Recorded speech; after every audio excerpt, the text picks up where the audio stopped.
Hello, friends. Are you ready to dive deep into the world of King Kong? Released on December 14, 2005, this film has sparked endless conversations, and today, we're bringing you every thrilling detail. If you love what you see, give this video a like, it really helps us grow.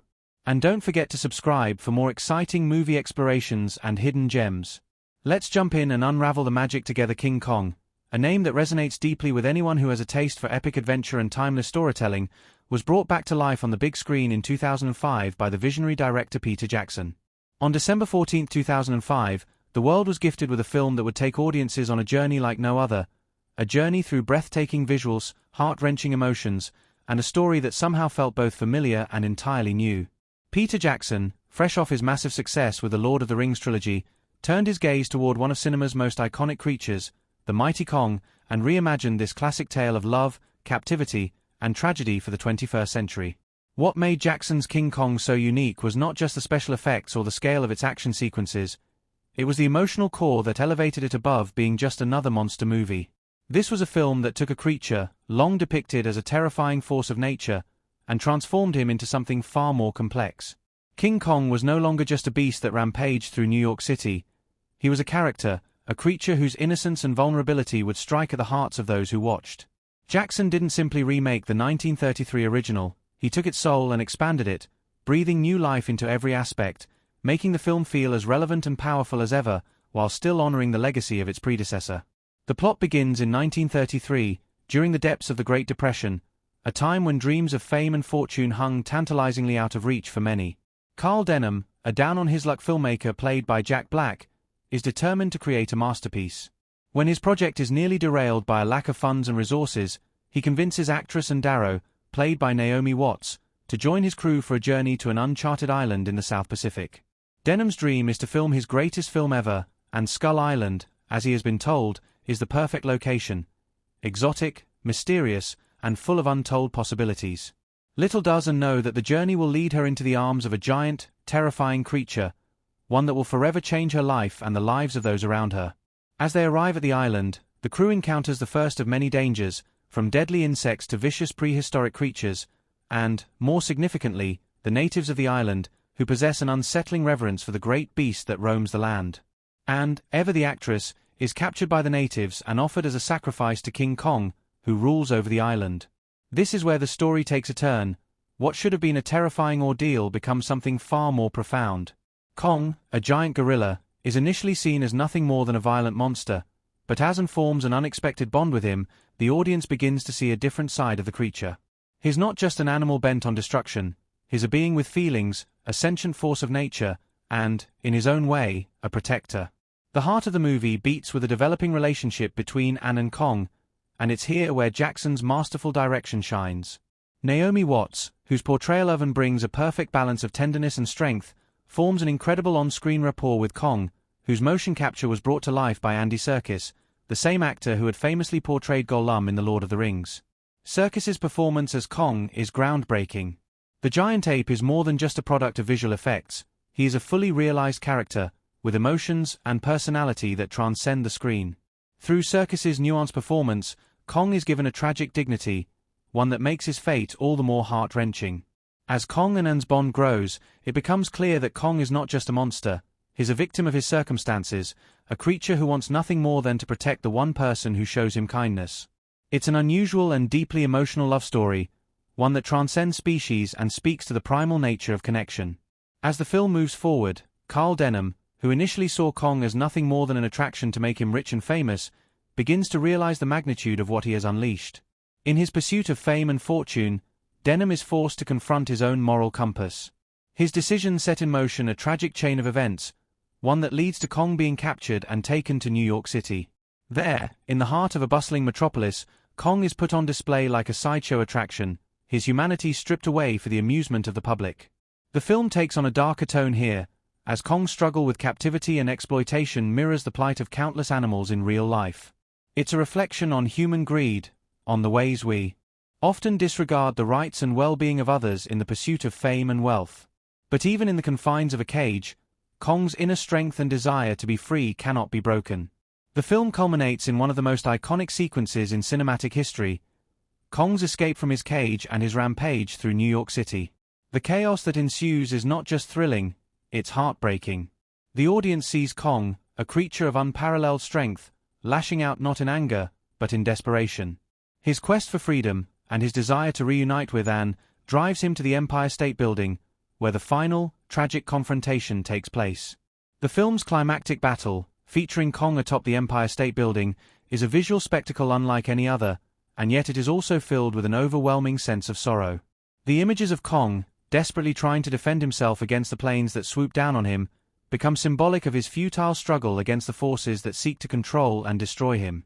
The tragedy of his story is not just in his death, but in the profound loss of innocence that comes with it, the loss of the creature who, in the eyes of those who truly understood him, was not a monster at all. What made King Kong such a remarkable achievement in filmmaking was its ability to blend cutting-edge technology with a deeply emotional, human story. The visual effects were groundbreaking, and Kong's design was a testament to the advancements in CGI and motion capture technology. Every detail of Kong's face, every movement, was rendered with such care that it was impossible not to be moved by his plight. The way the film used these technologies to bring Kong to life was nothing short of revolutionary. But the film didn't rely solely on its visual spectacle to captivate audiences, it also dug deep into the emotions of its characters. The performances, especially from Walsh and Serkis, were what made the film's emotional arc so powerful. In addition to its visuals and performances, King Kong also captured attention for its larger-than-life sense of adventure. The scenes on Skull Island, where Kong battles various monstrous creatures, are thrilling and pulse-pounding. From giant insects to prehistoric dinosaurs, the film's action sequences are crafted with an energy that keeps audiences on the edge of their seats. But even amid all the action, Jackson never loses sight of the emotional core of the story. It's this balance between spectacle and heart that makes King Kong stand out from other films in the genre. The film's success wasn't just in its ability to captivate audiences during its theatrical run, it also left a lasting impact on the industry. It was nominated for several Academy Awards, ultimately winning 3: Best Sound Editing, Best Visual Effects, and Best Original Score. The film's stunning musical score, composed by James Newton Howard, perfectly complemented its emotional highs and lows, enhancing the experience without overshadowing it. Howard's score became as much a part of the film's identity as the images on the screen, bringing an added layer of depth to the story. Even after its release, King Kong continues to be discussed and analyzed for its themes of exploitation, love, and loss. It's a film that asks big questions about the nature of humanity, the ethics of spectacle, and the consequences of unchecked ambition. It's a story that, in the end, asks us to consider what it means to truly see another being, not as a thing to be controlled or exploited, but as a creature worthy of compassion and understanding. It's a film that, in the grand tradition of great cinema, uses a fantastical story to tell us something deeply true about ourselves. For those who have yet to experience King Kong, it's a film worth diving into, not just for its stunning visuals and heart-pounding action, but for the richness of its storytelling and the depth of its emotional core. It's a timeless tale, one that continues to resonate with audiences, proving that some stories, no matter how fantastical, will always find a place in our hearts. King Kong, 2005, arrived on the big screen like a majestic force of nature. On December 14, 2005, the world was treated to a cinematic spectacle crafted by Peter Jackson, who had just completed his groundbreaking The Lord of the Rings trilogy. After conquering the fantastical realm of Middle-earth, Jackson turned his talents to reviving a legend, a monster of film history, King Kong. The film marked the return of a classic story, one that had captivated audiences for decades, but Jackson's vision elevated it to a level of grandeur and emotional depth that made it stand apart from its predecessors. What was once a simple tale of a giant gorilla's captivity and tragic demise was now infused with layers of empathy, spectacle, and heart-stirring adventure. This King Kong was not just a remake, it was a reimagining, a blend of cutting-edge technology and timeless storytelling that demanded to be seen. The film stands out for its powerful blend of visual artistry and deep emotional storytelling. At the core of Jackson's King Kong is a relationship, not just between man and beast, but between an innocent creature and the one person who sees him for what he truly is, something more than just a monster. The movie doesn't simply ask its audience to admire its special effects or to marvel at the grandeur of its action scenes, though they are certainly awe-inspiring. Instead, it asks us to feel for Kong, to understand his pain, and to recognize the tragedy of his existence. This is what makes the film worth diving into. It's not just about the spectacle, it's about the emotional journey it takes the audience on, one where love and loss are intertwined in a way that is as universal as it is timeless. The plot unfolds in 1933, a time of economic turmoil during the Great Depression, when hope seemed in short supply and the promise of fame and fortune was a distant dream for many. Carl Denham, a determined but morally dubious filmmaker played by Jack Black, is hell-bent on making his masterpiece. He recruits Ann Darrow, Naomi Watts, a down-and-out actress with little more than her talent to offer, and a writer named Jack Driscoll, Adrien Brody, to join him on an ill-fated voyage to a mysterious island in the South Pacific. Skull Island, the uncharted territory Denham plans to use as the setting for his film, promises to be the perfect location for his adventure. But the island is more than what it seems. It is a place where untold dangers lurk and where the very forces of nature seem to have their own agenda. As the crew arrives, they encounter strange creatures, prehistoric monsters, and a hidden world that feels untouched by time itself. But the island's most horrifying secret is not its beasts or its strange geography. It's the legend of King Kong, a gargantuan ape whose power, strength, and intelligence make him the ruler of this wild, untamed place. Anne, whose role in Denham's film is no more than a backdrop for the island's mystery, becomes the object of Kong's fascination when she is offered as a sacrifice to the creature by the native inhabitants.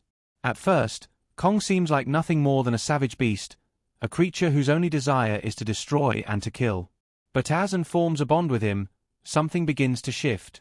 Kong is not just a mindless animal, and the more Anne interacts with him, the more she begins to see his vulnerability and intelligence. This, in turn, causes the audience to see Kong in a different light. The powerful beast, who had been feared and misunderstood for so long, becomes a symbol of misunderstood innocence, trapped in a world that sees only his size and strength, never his humanity. This emotional depth is one of the reasons why Peter Jackson's King Kong resonates so deeply with audiences. It is not just a monster movie, it is a story about connection, about the ways in which two creatures from vastly different worlds can find something to hold onto amidst the chaos. Watts' portrayal of Ann Darrow is key to the film's success. She brings to the character a blend of tenderness and toughness that makes Anne's relationship with Kong feel both believable and deeply moving. Her vulnerability, mixed with an underlying strength, is what makes Anne the perfect counterpart to Kong. She does not see him as a beast to be feared but as a creature who, despite his frightening appearance, longs for companionship. And this, in turn, turns Kong into a character who is not defined solely by his monstrous features. Andy Serkis's motion capture performance as Kong is equally extraordinary. Serkis, who had already made waves with his portrayal of Gollum in The Lord of the Rings, imbues Kong with emotion and personality in ways that were unprecedented for CGI characters at the time. Kong is not just an animal. He is a tragic figure, a creature trapped by his own nature and his environment, seeking something he can never have. Serkis's portrayal is so powerful that Kong becomes as much of a character as any human actor on screen, and the connection between Kong and Anne is filled with layers of nuance. The journey that follows is both thrilling and tragic. As Denham and the crew decide to capture Kong and bring him back to New York, where they plan to put him on display for profit, the movie shifts to a darker tone. Kong is no longer the protector of Skull Island, but a trophy to be paraded around for the world to see. In this moment, King Kong takes on a critique of human greed and exploitation. Denham, obsessed with fame and fortune, represents the worst of human nature. His willingness to capture and exploit Kong for his own gain is a reflection of the way the world often seeks to dominate and control what it doesn't understand, especially when that thing is different or misunderstood. Kong's captivity becomes a symbol of the ways in which the powerful prey on the vulnerable, and the film's emotional tension grows as we watch Kong struggle against his chains. The climax of the film is perhaps the most iconic part of the entire movie: Kong's escape from his cage and his subsequent rampage through New York City. The city, which had once seemed so full of promise for Kong, becomes a cold, hostile place, one where his strength is used against him. The visual spectacle of Kong running through the streets of Manhattan, tearing through buildings and evading police and military forces, is nothing short of breathtaking. But this is not just a mindless action sequence. Every punch Kong lands, every building he destroys, feels like a cry for freedom, a desperate attempt to reclaim what has been taken from him. It is heartbreaking, for Kong is not a villain in this moment, but a creature driven by the need to be free, to return to the one person who understands him, Anne. The film builds to its tragic conclusion at the Empire State Building, where Kong, outnumbered and overwhelmed, faces the military and ultimately meets his end. The sight of Kong falling from the building, his last breath taken in the shadow of the very structure he sought to escape, is devastating. Jackson's decision to have Kong perish in such a dramatic and final way underscores the film's central themes of exploitation and the consequences of human ambition. What makes King Kong so captivating is not just its stunning visuals, its groundbreaking special effects, or its breathtaking action sequences. It is the emotional depth of the story. The movie asks profound questions about the nature of beauty, love, and cruelty. It forces us to examine our relationship with the natural world and the creatures we share it with. The story is timeless because it taps into something fundamental about the human experience: the need for connection, the pain of loss, and the desire to be understood. At the same time, King Kong is a commentary on the ways we often exploit and misunderstand what we fear, and how our ambitions can lead to destruction, not just for others, but for ourselves as well. The movie's stunning visual effects, designed by Weta Digital, the same team behind The Lord of the Rings, remain one of its most talked-about features. The team used cutting-edge CGI to bring Kong to life in a way that had never been done before. Every detail, from the way his fur moved in the wind to the expressive look in his eyes, was meticulously crafted to make him feel real. And yet, despite the technological brilliance on display, it is the film's performances and its emotional weight that ultimately make it unforgettable. Naomi Watts, Andy Serkis, and Jack Black all deliver performances that elevate the film beyond the realm of action and spectacle. Their portrayal of characters who struggle with moral ambiguity, love, and loss gives the film a sense of humanity that allows it to resonate deeply with audiences long after the credits roll. The film's critical and commercial success also speaks to its lasting impact. King Kong grossed over $550 million worldwide, and it won 3 Academy Awards for Best Sound Editing, Best Visual Effects, and Best Original Score. James Newton Howard's score, with its sweeping melodies and haunting themes, perfectly complements the visuals, adding an extra layer of depth to the film's emotional scenes. King Kong was more than just a successful remake, it was a modern classic, a film that succeeded in making a well-worn story feel new and vital. Its themes of exploitation, love, and the cost of ambition continue to resonate with audiences today, proving that even in the most fantastical of tales, there are truths about the human experience that never age. For anyone who has yet to see King Kong, it is a must-watch, not only for its stunning visuals and action but for its heart, the beating heart of a story that is both timeless and tragically beautiful. In 1933, during the Great Depression, the world felt like it was at a crossroads. The economy was in ruins, people were struggling to survive, and the dream of a better tomorrow was fading into an uncertain future. It was in this climate that Carl Denham, a brash and ambitious filmmaker, found himself determined to create something that would change the world of cinema forever. Denham, played by Jack Black, was a man driven by his obsession with making the greatest film ever, even if it meant taking risks that would make most people recoil in fear. He was at the edge of desperation, having lost funding for his latest project, and he knew that the only way to salvage it was by taking a bold and dangerous step. He needed something extraordinary, something that would captivate audiences and bring in the profits. And so, Carl's gaze turned toward the mysterious and uncharted Skull Island, a place so remote and dangerous that only the bravest of souls would dare venture there. But to pull off his ambitious plan, Denham needed an actress, someone to be the face of his film, someone who could help sell his vision to the world. Enter Ann Darrow, played by Naomi Watts. Ann was an out-of-work actress with no prospects, living on the edge of poverty and looking for a way out. When Carl approaches her, she's initially hesitant, but desperate enough to take a chance on his wild proposition. And is drawn not just to the promise of fame but to the potential of escape from her grim reality. With little choice, she joins Denham and his crew, setting off on a dangerous journey to an island that most people believed was nothing more than a myth. The characters are introduced, and we begin to sense the tension between Carl's obsession with making a fortune and Ann's quiet, reluctant willingness to take part in his dream. As the ship makes its way across the seas, the crew becomes increasingly suspicious of Denham's intentions. The journey to Skull Island is anything but ordinary: long days on the water, a sense of isolation, and the occasional mention of strange occurrences that had befallen past expeditions to the island. Denham, however, remains determined, almost manic in his insistence that this film will be the thing that changes everything. He hides his true purpose from his crew, carefully crafting a story that will sell to the public, masking the truth of the dangers that lie ahead. Meanwhile, Jack Driscoll, a playwright who works with Denham, becomes a pivotal character.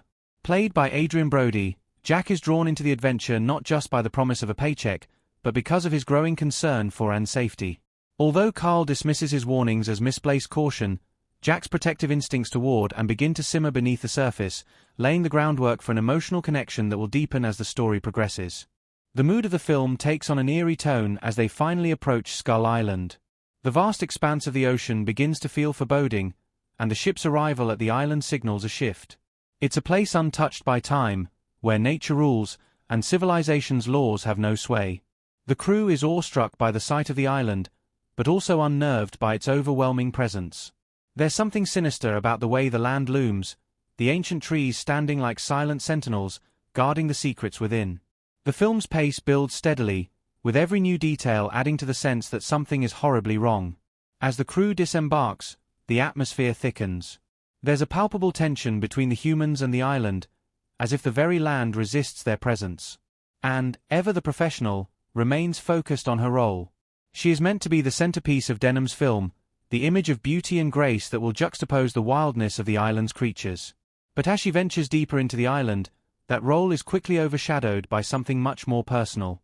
It becomes clear that the island holds far more danger than anyone expected, and soon the crew faces their first glimpse of the island's perilous nature. They are confronted by bizarre, monstrous creatures, giant insects, terrifying lizards, and the ever-present sense that the jungle itself is alive, watching them with intent. The tension escalates as the crew members are picked off one by one, each new encounter revealing just how unprepared they are for the horrors of the island. The first true twist of the film comes when the crew makes contact with the indigenous people of Skull Island. The islanders, strange and enigmatic, seem to harbor a deep reverence for something they refuse to fully explain. They are wary of the outsiders, and the tension between the two groups is immediate. The islanders, who live in a primitive society, are used to the ways of the land, but they have no desire to share it with strangers. And, unknowingly, becomes the key to unlocking the island's darkest secret.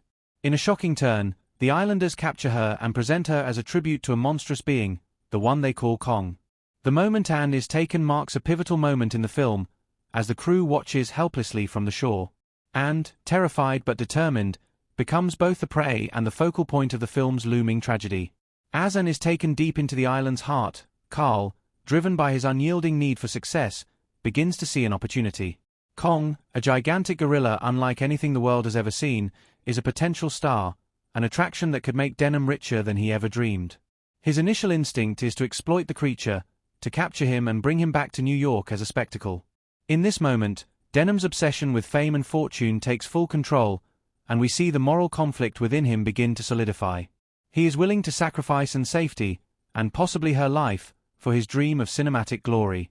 However, what follows is a stunning and emotional sequence that begins to reveal Kong's true nature. When Anne is finally brought before Kong, the audience is introduced to the creature not as a mere beast, but as something more, a being who possesses intelligence, emotions, and an undeniable presence. Kong, played through groundbreaking motion capture by Andy Serkis, becomes more than just a CGI creation. He is a character, filled with personality, strength, and vulnerability. And, initially terrified by the creature, soon realizes that Kong is not interested in harming her. In fact, he seems to be protective of her. The first moment of tenderness between Kong and Anne is when she is saved from the jaws of a massive, prehistoric creature. Kong steps in, defending Anne with a ferocity that is both awe-inspiring and heartbreaking. The power dynamics begin to shift. Kong is no longer just a monster to be feared, he is an ally, an unlikely protector. The moments that follow are filled with tension and awe as Kong and Anne form an unexpected bond. She begins to understand that Kong is not simply a mindless creature but a sentient being, capable of deep emotions and a desire for companionship. The connection between them deepens, but it is also fraught with danger.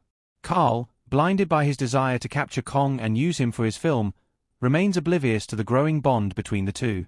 Jack, meanwhile, grows increasingly concerned for Anne's safety. As he begins to understand the gravity of the situation, his own feelings for her begin to surface. The film's emotional complexity deepens as we see the subtle interplay between Carl's growing obsession with fame, Jack's growing affection for Anne, and Anne's increasingly complex feelings toward Kong.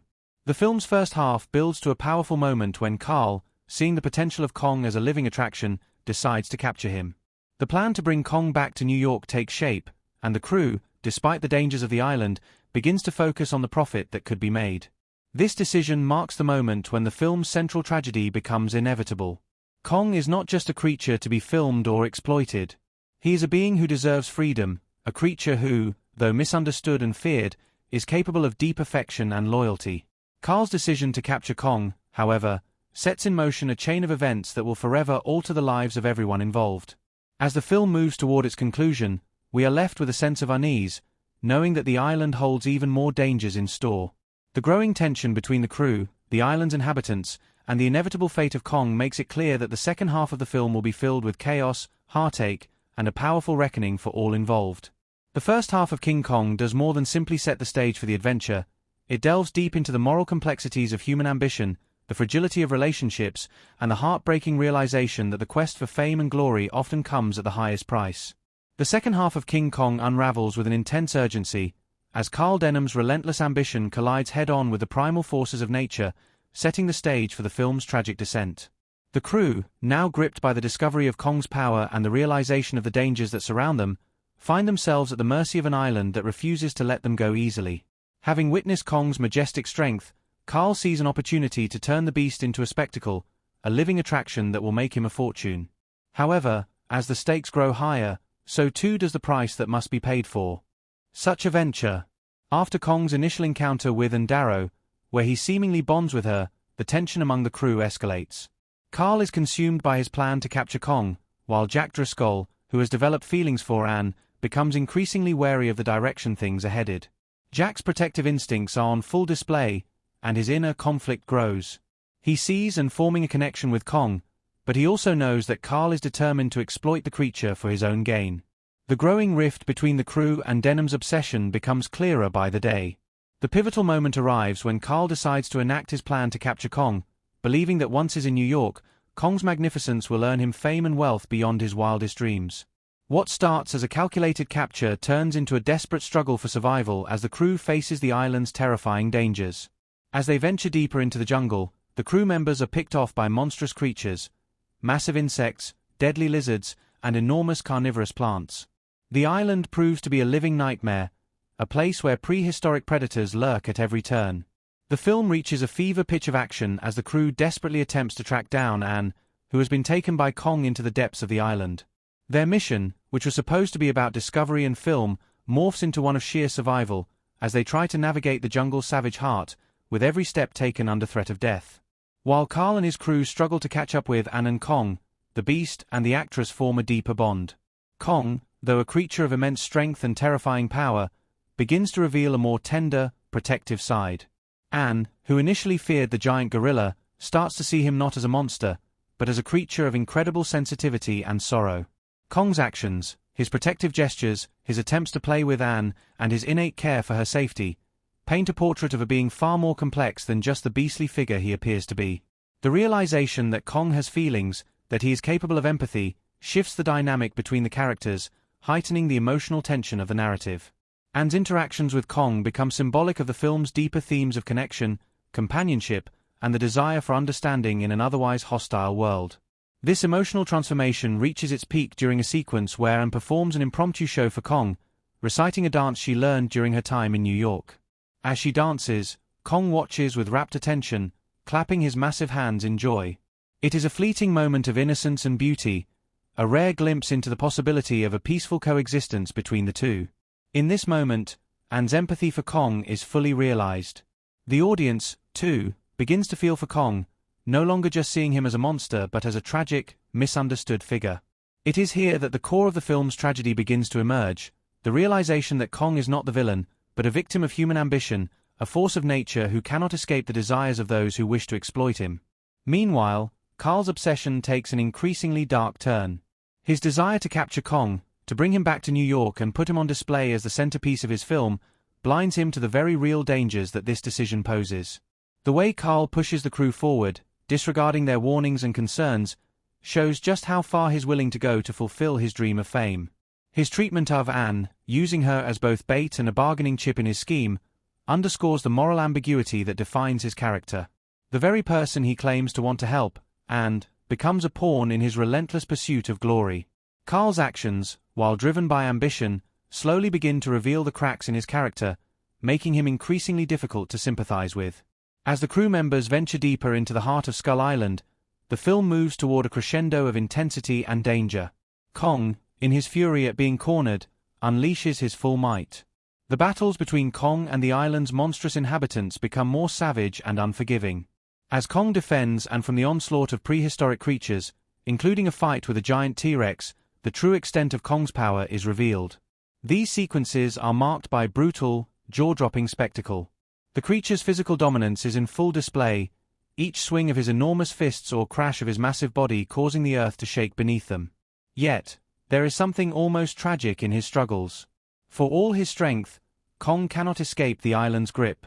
Kong's desperation to protect becomes apparent when, after battling multiple beasts, he is eventually subdued. The moment when Carl and his crew finally manage to capture Kong, drugging him to subdue his wild resistance, marks a significant turning point in the film. Kong, who had so fiercely fought for his survival and his bond with Anne, is shackled and carted away like a prize, reduced to a spectacle for the masses.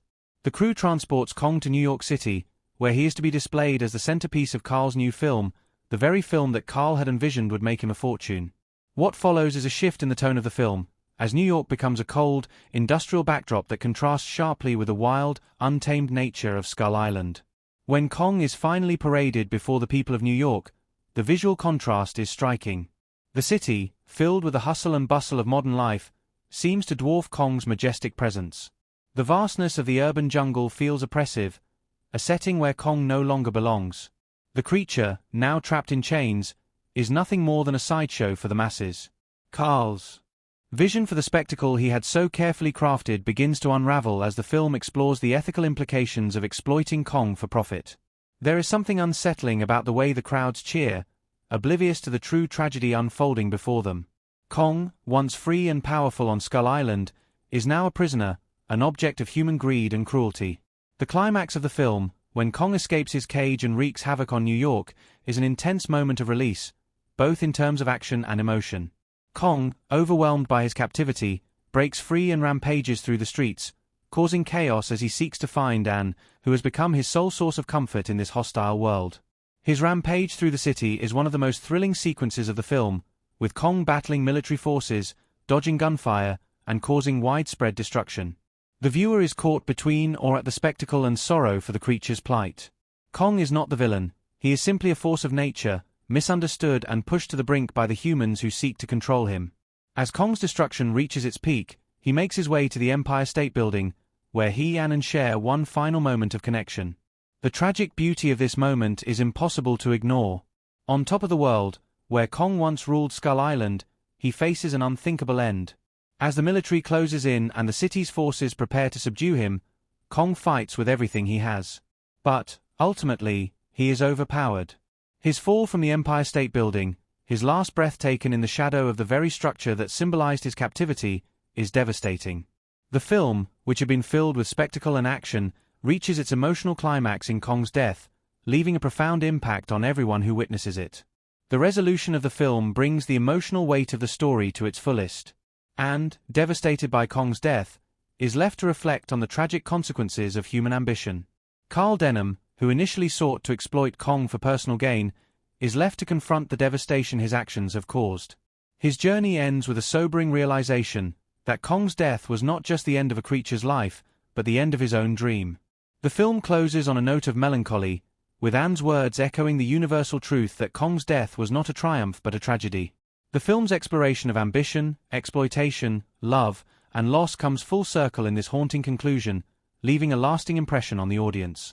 King Kong is not just a story of a giant ape, it is a meditation on the cost of ambition, the pain of exploitation, and the complexity of relationships. Its emotional depth, built on both its stunning visuals and its poignant performances, is what sets it apart. The film's second half, which moves from breathtaking action to gut-wrenching tragedy, captures the essence of what makes King Kong a timeless tale, one that explores the fragility of life, the price of human desire, and the enduring power of connection. As King Kong unfolds, its characters evolve in complex and unexpected ways, each one embodying elements of ambition, survival, vulnerability, and humanity.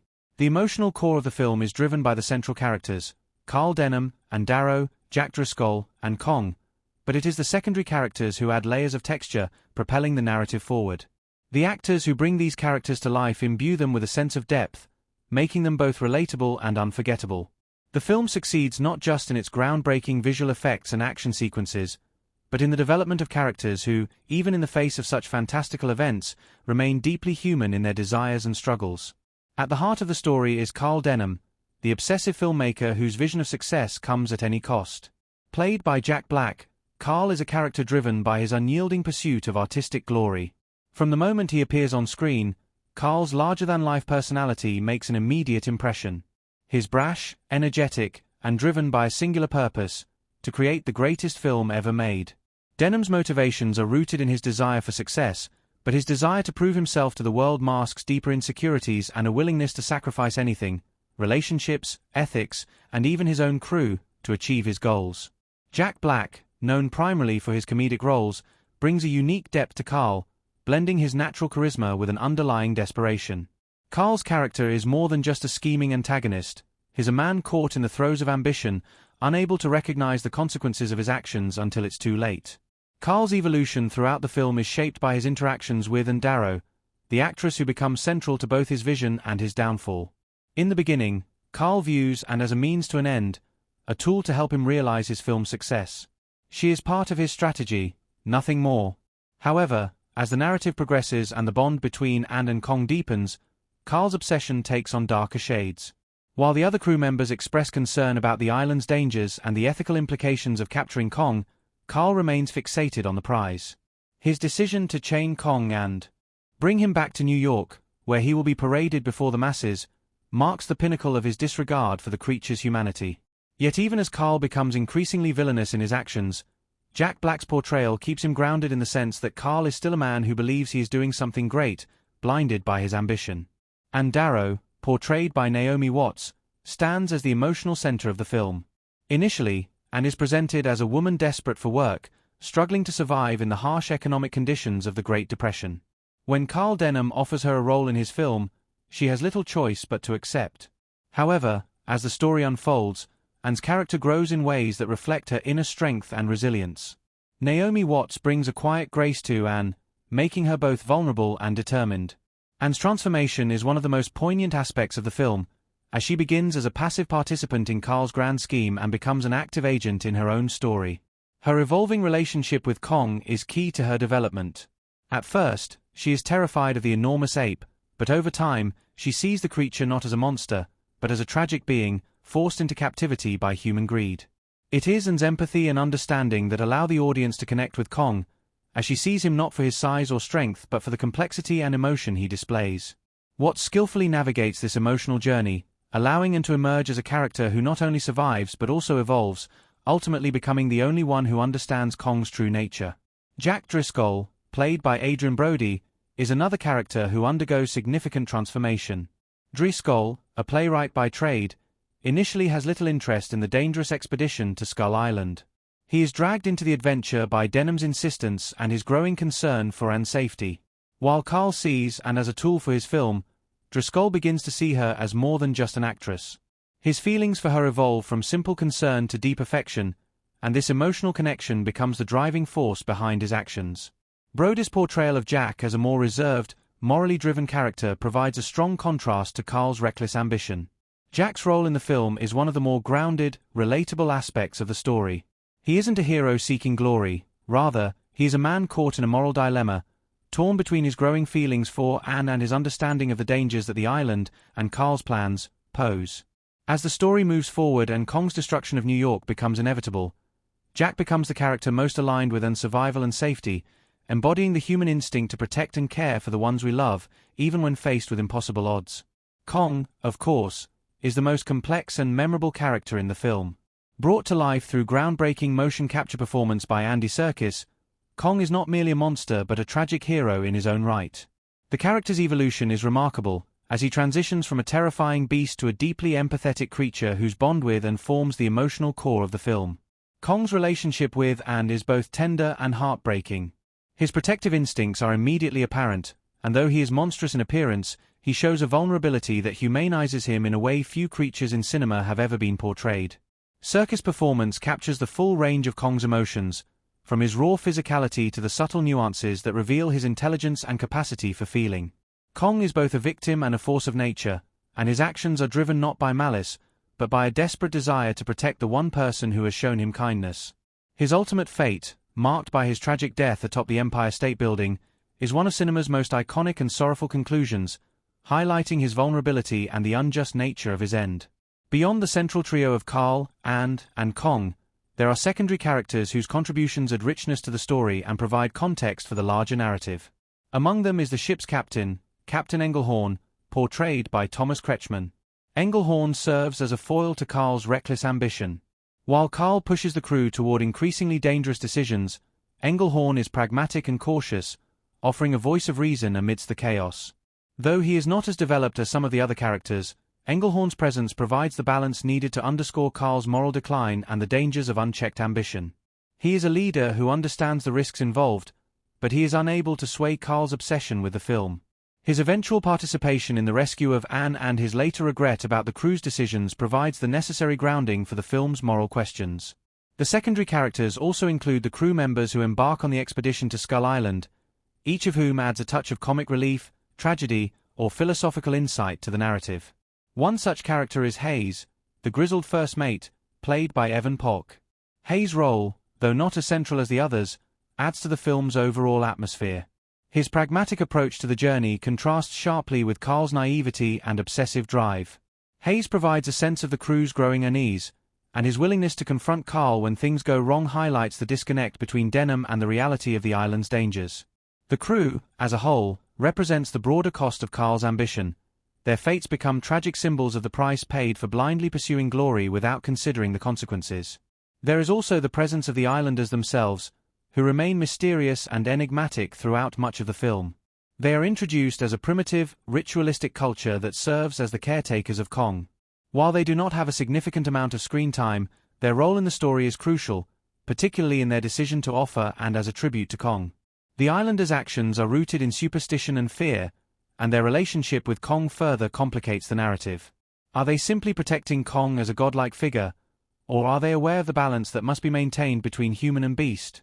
Their behavior offers a window into the larger themes of the film, the consequences of human greed, the complexities of nature, and the ways in which different cultures interact with the unknown. Ultimately, it is the interplay between these characters, the ambitious Carl, the empathetic and, the protective Jack, the misunderstood Kong, and the secondary characters who bring life to the island and the city, that makes King Kong a timeless cinematic experience. The performances across the board are impeccable, and the film's deep dive into character motivations and relationships is what elevates it from a mere spectacle to a profound exploration of human nature. The choices each character makes, driven by their own desires, fears, and flaws, drive the narrative forward, and the tragic consequences of their actions remain with the viewer long after the credits roll. It is this complex web of character arcs, intertwined with the visual grandeur of Kong and the island, that makes the film not only memorable, but a lasting exploration of what it means to dream, to connect, and to pay the price for those dreams. King Kong, 2005, is a film that draws from a rich tapestry of cinematic history, mythology, and cultural references, each of which adds layers of meaning and nuance to the story. Beneath its surface, the film is filled with hidden details, foreshadowing, and symbolic elements that reward sharp-eyed viewers. Peter Jackson, as a lover of film history and a master of cinematic storytelling, weaves these hidden details into the fabric of King Kong in a way that enhances the narrative without overwhelming it. These subtle references and clever allusions not only enrich the viewing experience but also deepen the film's exploration of its central themes of ambition, exploitation, and the consequences of human intervention in the natural world. One of the most obvious yet layered references in King Kong is its own status as a remake of the 1933 classic, and the film is filled with nods to that original.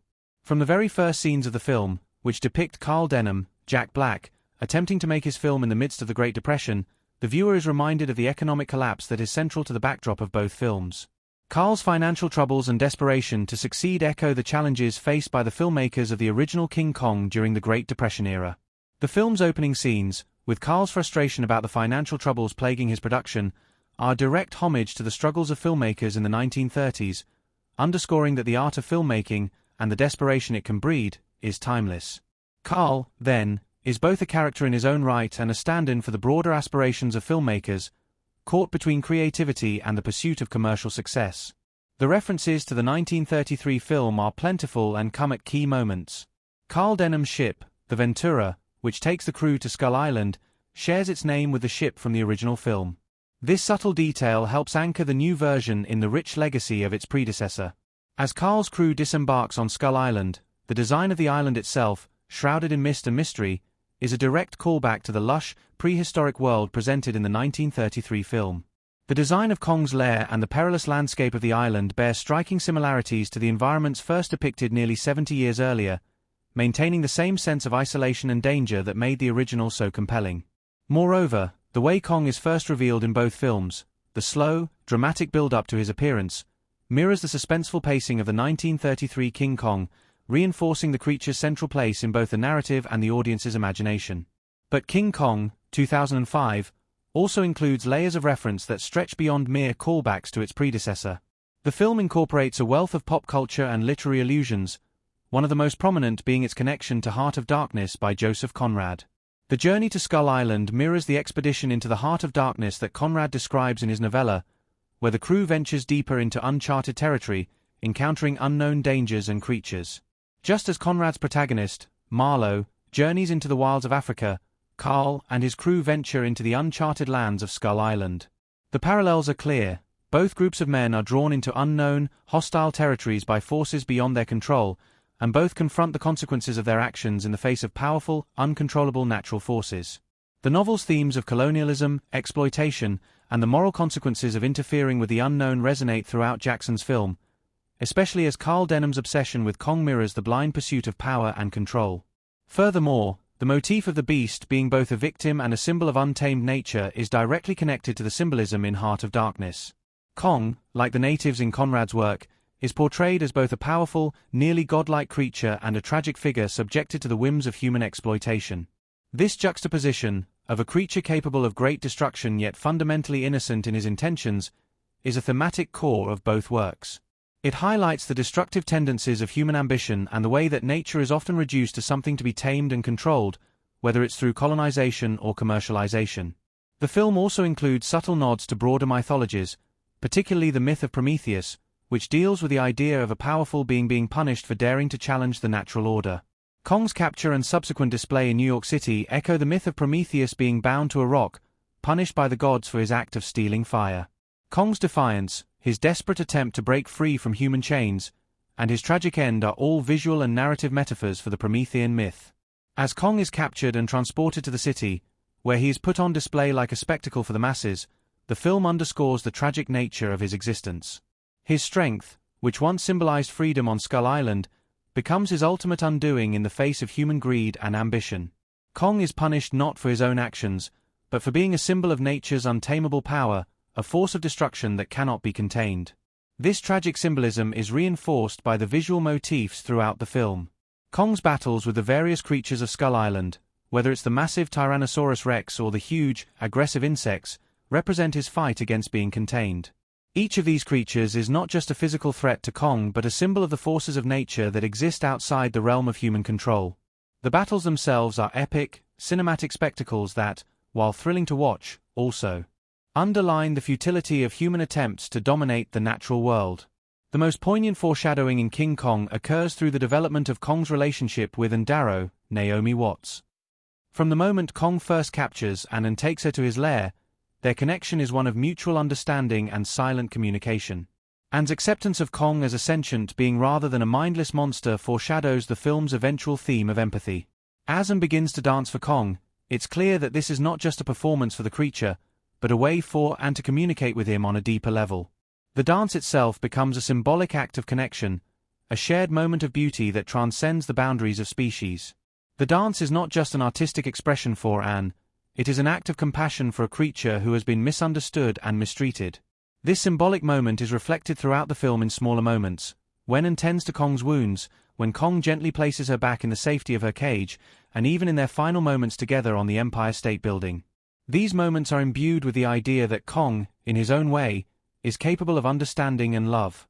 There are also several visual Easter eggs that fans of Peter Jackson's other works might spot. In one of the more subtle but rewarding moments, viewers can spot a brief reference to the Lord of the Rings series. When Kong first encounters Anne, he pulls her out of a pit filled with dangerous creatures, one of which is a massive insect. The creature itself, with its grotesque, otherworldly appearance, is a visual callback to the monstrous insects in The Lord of the Rings. The Return of the King, specifically, the giant spiders that Frodo and Sam encounter in the dark caves of Cirith Ungol. This Easter egg is a nod to Jackson's previous films and his love of fantasy and adventure genres, reinforcing the sense that King Kong is not just a reimagining of an iconic film, but also a continuation of his own cinematic universe, where danger lurks around every corner and the rules of nature are ever shifting. There is also a moment of foreshadowing when Carl Denham's camera is first introduced. As he is making his plans to capture Kong, Carl is seen with a camera that has the distinct markings of a vintage film camera, a visual representation of the art of filmmaking, which is central to the film's exploration of ambition and exploitation. This camera, which is present throughout the film, becomes a metaphor for Carl's own vision of filmmaking and the manipulation of the world for the sake of spectacle. His lens, both literally and figuratively, distorts his perception of the world, just as the lens of a camera often distorts the true nature of the subjects it captures. This motif reinforces the film's critique of exploitation, highlighting the way Carl uses his camera to capture not just images, but lives, whether it's Anne's or Kong's. As Carl's plans unfold, the crew's desperation to leave Skull Island serves as another visual metaphor for the entrapment of both Kong and the crew. In many ways, the crew is caught in their own version of Kong's cage, their ambitions leading them into a situation where escape is no longer possible. The island, which initially seemed like a place of wonder and discovery, becomes a prison, and the crew members find themselves caught in a cycle of violence and regret. This visual and narrative element serves as a chilling reminder of the danger of unchecked ambition and the consequences of seeking power over the unknown. In King Kong, every frame is filled with purpose, from the smallest references to its predecessor to the deeper, more profound themes of human nature and exploitation. The film invites viewers to look beyond the spectacle and explore the hidden details that enrich the narrative, adding layers of meaning and symbolism that reward those who seek them out. These Easter eggs, references, and foreshadowing elements make King Kong a film that continues to offer new discoveries with each viewing, cementing its place as a masterclass in cinematic storytelling. King Kong, 2005, a movie that has stood the test of time as both a visual and narrative masterpiece, holds more than its fair share of fascinating behind-the-scenes stories and strange facts. Peter Jackson's ambitious reimagining of the classic tale faced numerous challenges and unexpected occurrences during its production. These behind-the-scenes details not only reveal the complex and arduous journey that went into creating the film but also offer insights into the creative risks and visionary decisions that led to the final product. It's a film that combines groundbreaking technology, a passionate cast, and a director determined to honor the past while pushing the boundaries of what cinema could achieve. The film's production, which spanned more than 2 years, was one of the most difficult and ambitious in Hollywood history. One of the first, and most famous, production challenges was the sheer scale of the film's visual effects. Peter Jackson and his team sought to bring Kong to life with unprecedented realism, using cutting-edge motion capture technology and digital animation. Andy Serkis, who portrayed Kong through motion capture, was tasked with delivering a performance that would resonate emotionally with audiences, despite the fact that his character was a massive ape and not a human. The challenge here was immense. How do you convey the humanity and emotional depth of a giant ape through digital effects? Jackson, renowned for his work on The Lord of the Rings, knew that the key to making Kong more than just a monster was to treat him like a character with his own emotions and motivations, something that would require not just technical mastery but an artistic understanding of character development. To achieve this, Serkis was required to perform many of Kong's most intense scenes in a motion capture suit, often in front of a green screen, with nothing but a few props to work with. These scenes, particularly those involving Kong's interactions with Anne, were filmed with Serkis' raw emotions at the forefront, giving Kong a depth and personality that was groundbreaking at the time. One of the most unusual facts about Serkis' performance is that, while he was the primary actor bringing Kong to life, the filmmakers would sometimes film the same scene multiple times with Serkis and other actors.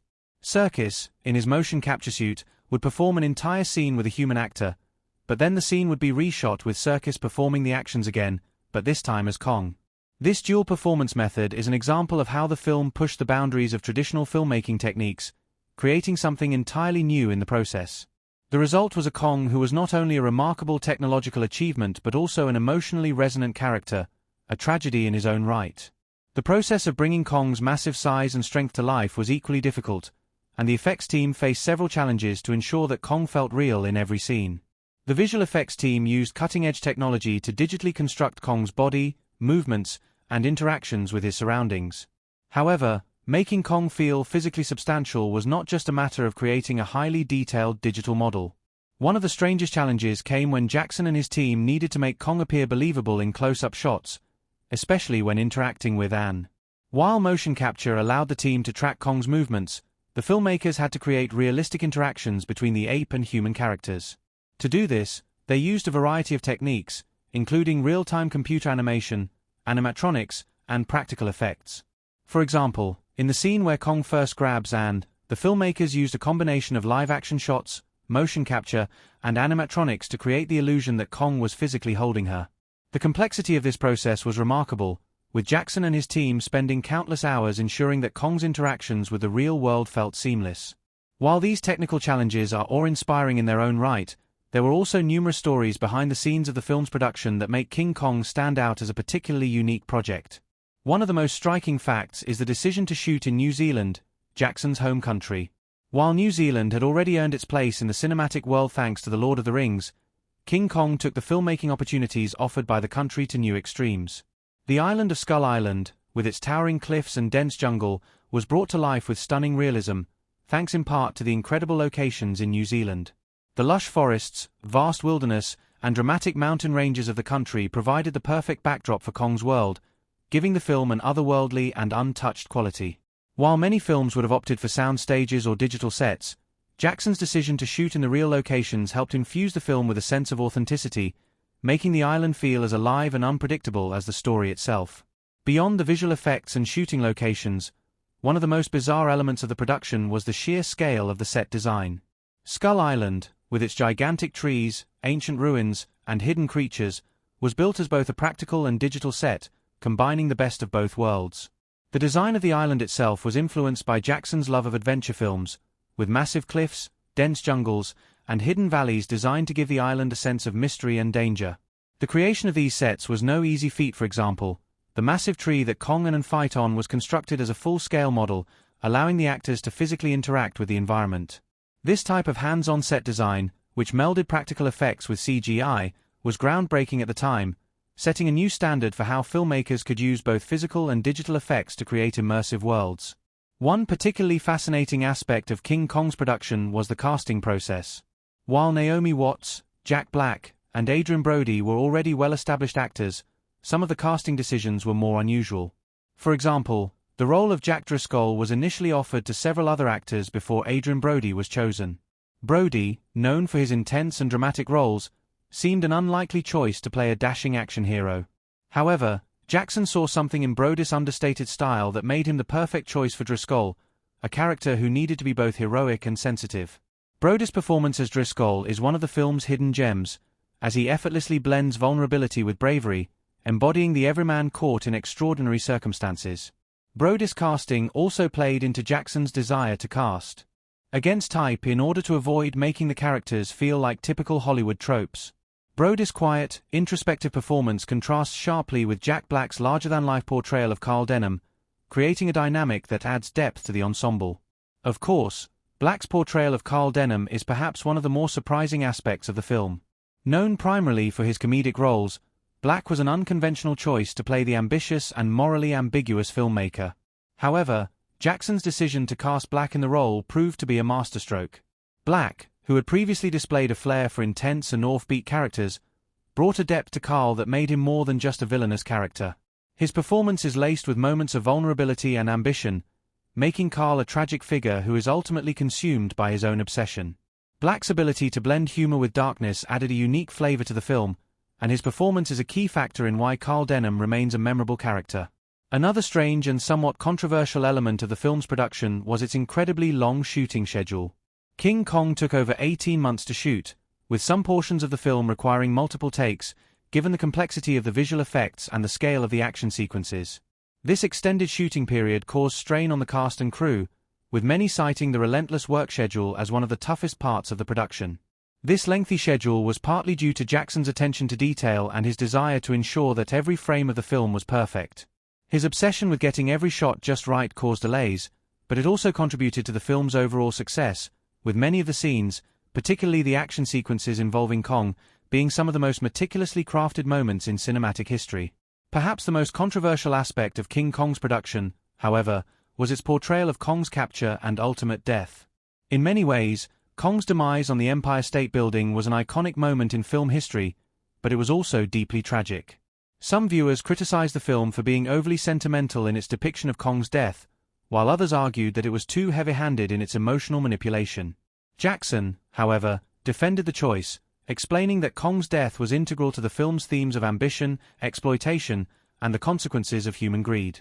Kong, in Jackson's view, was not just a giant ape. He was a tragic hero who represented the untamable forces of nature, and his death served as a powerful commentary on the ways in which humanity seeks to control and exploit those forces for its own gain. In the end, King Kong, 2005, stands as a testament to the extraordinary efforts of the cast, crew, and director who came together to create a film that pushed the boundaries of what was possible in cinema. From the groundbreaking visual effects to the unexpected casting choices and the difficulties of shooting on location in New Zealand, the production of King Kong was a unique and challenging process. Despite the controversies and challenges, the result is a film that has become a modern classic, one that continues to captivate audiences with its stunning visuals, heartfelt performances, and its exploration of the timeless story of man versus nature. The strange facts and behind-the-scenes stories of King Kong are part of what makes the film so special, adding depth and intrigue to the finished product and offering a glimpse into the remarkable creative journey that brought this cinematic spectacle to life. The journey of King Kong, 2005, unfolds like a modern epic, where every scene builds toward a monumental clash between humanity's ambition and the raw, untamable forces of nature. Peter Jackson's vision is one of grandeur, but also one of subtlety and emotional depth. Throughout the film, key moments of violence, beauty, and tragedy coexist, seamlessly weaving together to create a layered narrative that leaves a lasting impression. To explore these pivotal moments, it's crucial to examine how they shape the film's emotional and thematic impact, ultimately contributing to the film's meaning and resonance. From the very beginning, the film sets its tone with Carl Denham's, Jack Black, desperation to make his film and capture the elusive monster on Skull Island. One of the first critical moments is when Carl convinces Darrow, Naomi Watts, to join his crew, offering her a chance to make something of herself during the Great Depression. At first, Anne seems like an innocent bystander to Carl's grand ambition, a pawn in his pursuit of fame. Yet, her quiet resilience and growing awareness of Carl's manipulative nature is what will allow her to evolve into a more active participant in the story. Anne's character arc is, in many ways, the heart of the film, and her quiet determination sets her up as an unexpected emotional anchor in a story often dominated by monstrous spectacle. Her transformation from a vulnerable woman struggling to survive into someone who can empathize with Kong's plight is powerful.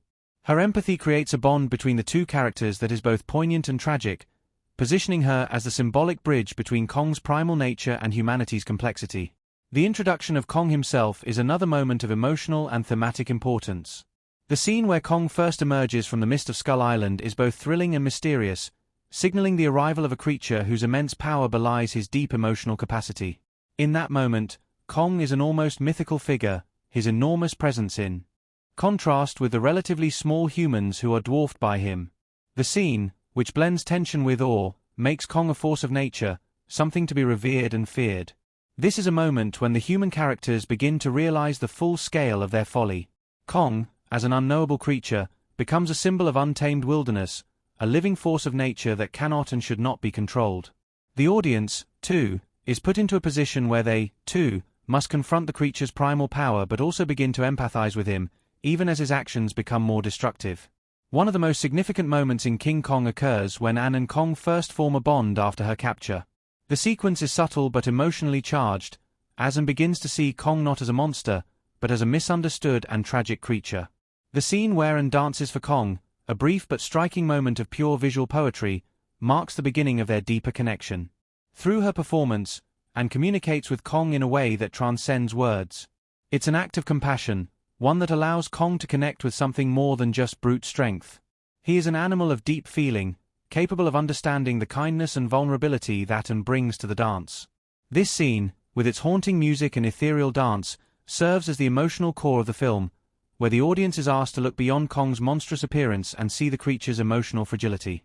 It foreshadows the tragic conclusion, where Kong, a being so capable of love and tenderness, will face destruction due to the very nature that humans deem threatening. The battle between Kong and the T-Rex is another pivotal moment in the film that reinforces the primal and visceral themes of the narrative.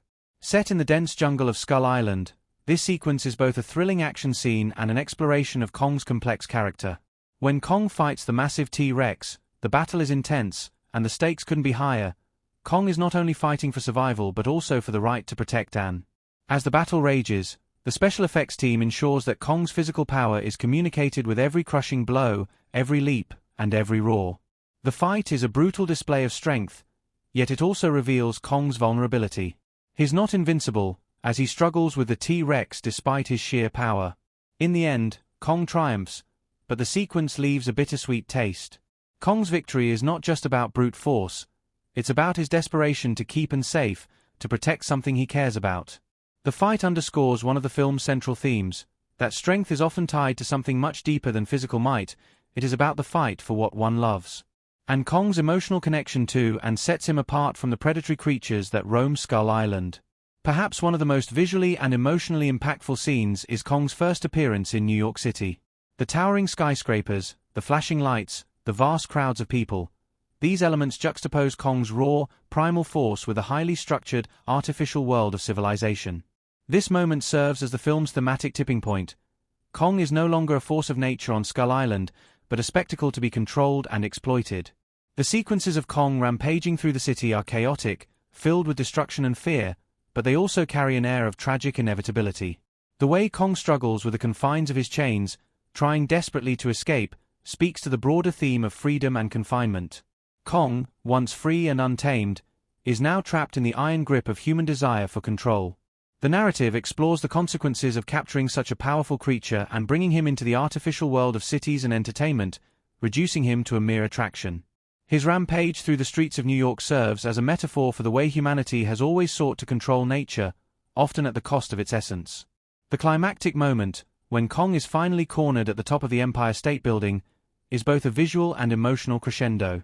The building, towering over the city, symbolizes the human world's dominance over nature, while Kong's last stand at its peak is a poignant reflection of his struggle for freedom. Here, Kong is presented not as a rampaging beast but as a tragic figure, isolated and overwhelmed by forces much larger than himself. As An watches helplessly, the sadness of Kong's fate becomes all the more palpable. This scene is where all the film's thematic elements come to fruition. Kong, despite his immense power, is ultimately brought down not by nature's forces, but by the very humans who sought to control him. His death is not a triumph of humanity but a tragic reflection of the destructive nature of human ambition. It serves as a reminder that nature, no matter how powerful, can never truly be tamed or contained. Kong's demise is a commentary on the dangers of exploiting natural wonders and the inherent tragedy of such ambition. But it's not just Kong's physical death that carries weight, it's the symbolic loss that the film dramatizes. The final image of Kong, lying lifeless at the foot of the Empire State Building, brings the movie's themes into stark relief. The idea that beauty, power, and love can all be extinguished so suddenly by human hands is profoundly moving. It evokes a sense of melancholy that resonates deeply with the audience.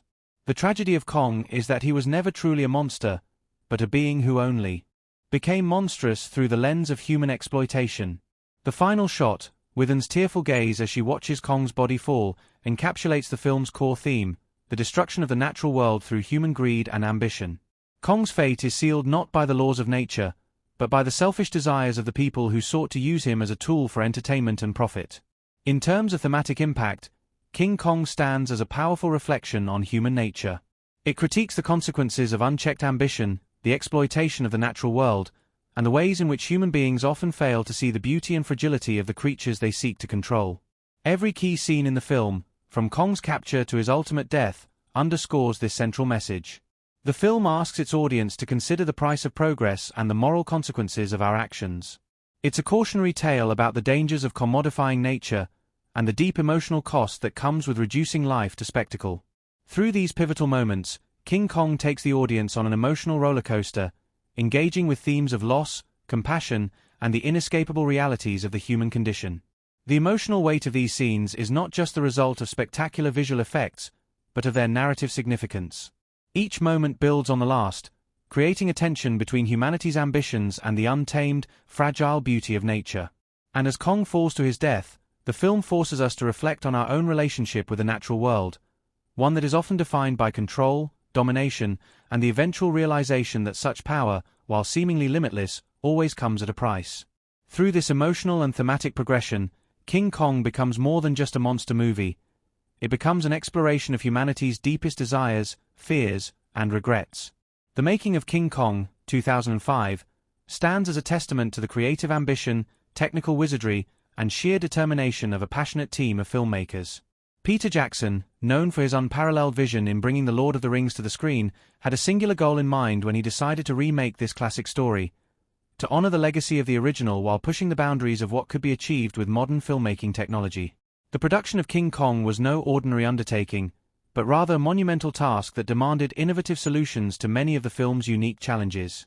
Every aspect of its production, from the conceptualization of Kong himself to the construction of Skull Island, was infused with groundbreaking techniques and creative risks that would go on to define the film as one of the most technically advanced and visually stunning of its time.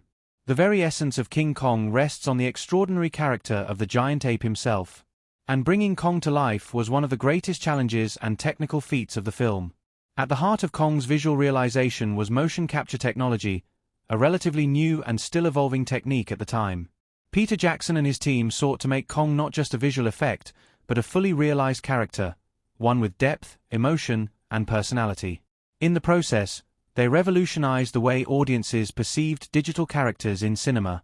The actor Andy Serkis, who had already proven his motion capture prowess as Gollum in The Lord of the Rings, was cast as Kong's performer. This was an inspired decision, as Serkis brought a level of emotional depth to Kong that no one could have expected from a digital character. But to achieve this, the filmmakers had to go far beyond the traditional boundaries of motion capture performance. A central part of the technical process was the creation of Kong's detailed model, which was designed to be as lifelike and realistic as possible. Jackson and his team worked with the visual effects company Weta Digital, which had already established itself as a leader in digital effects with The Lord of the Rings. The team developed a cutting-edge system that allowed Serkis' performance to be translated into the movements of the digital Kong. They took painstaking care to capture every subtle motion and expression, ensuring that Kong wasn't just a collection of pixels but a living, breathing character whose emotions could be felt by the audience. Serkis would wear a motion capture suit with markers placed all over his body, allowing his every movement to be recorded.